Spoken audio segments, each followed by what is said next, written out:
Hey guys, here with another Gotcha Borg overview. This time we're going to look at Wire Gunner, a D-rank Borg, part of the Gunborg tribe, and a support type Borg. He has 220 HP, 270 cost, 3 defense and shot, 2 attack, and 5 speed, and an air jump level 3.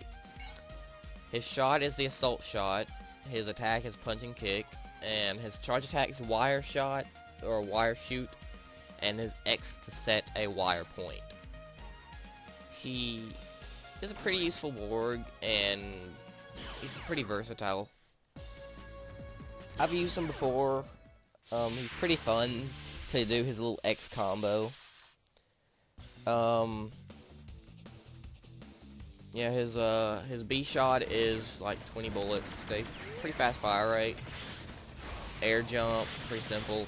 His X sets a wire point, which will you be attached to, and you can kind of set, and then you charge up the B, and you aim at an enemy, and you fire. It launches the little hook on his shoulder, and then drags the enemy along his wires. If you have a really annoying Borg that you just want out of your hair for a bit, you can set your wires to drag them around the entire map for a bit, and they won't be able to do much besides launch projectiles. Like, there's really not much limit to these wires. You can just set them in the 4 corners of the map if you want to.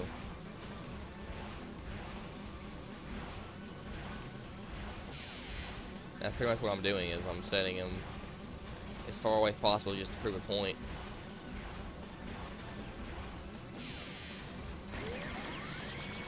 Now, I do believe if you can miss the charge shot and have to reset all your wires.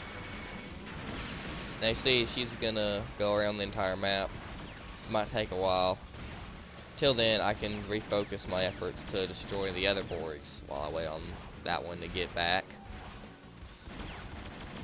You can shoot at them without flying through the air on your wires. And you don't recharge any of the wires until they get to the end of it. Yeah, melee isn't that great. It's punch and kick. Probably the weakest melee in the game. A lot of Borgs have punch and kick melee though. And you don't have to set all your wire charges to do this. You can just set one, let it go. And if you need to get your ally out of a sticky situation, you can hold Z, target your ally, and fire. I missed completely, but my point still stands. You can hit your ally with this. Like, say I need to get my ally out. I'd fire.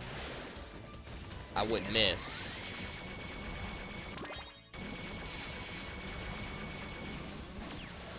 Wow, I cannot do what I'm trying to do here. I would fire and not miss. Dang it.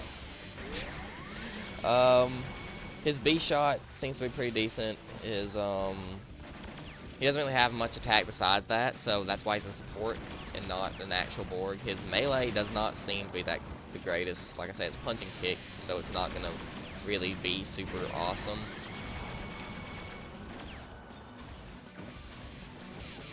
And you can set these wires as close together as you want. With the charge, I guess I could see, like, if you don't have any wires set, you kind of just shoot the hook. I guess it can do damage. I don't know how much. I'm just going to say and shoot the hook for a bit. But you can kind of spam your shot a little bit. If it's you and no one else, or you and an AI, I probably wouldn't recommend unless you're using them for fun. But if it's you and a teammate, you work well together, like an actual person in challenge mode. I guess he has his uses. I'm not thinking of too many right now, honestly. But I wouldn't say he's a bad Borg. I wouldn't say he's a great one. I mean, he has a pretty low cost, so. And his uses are pretty versatile. He has pretty good range support. And he has that wires he can use, like, if you're fighting like one of the big, really large dragon Borgs, you can you can distract the dragon by dragging him across the map and make that last like 30 seconds, while you take out all the support Borgs for that dragon, and that'll keep one enemy off your tail. But I mean, Wire Gunner, pretty unique ability. There's a Wire Girl, I think, who does a similar thing, but she drags herself, not allies and enemies. not really a ton to say about this Borg, honestly. I pretty much went over everything, so I wouldn't say he's a bad Borg, but I wouldn't give him a great rating. He's pretty average, in my opinion. So I'll see you guys in the next video.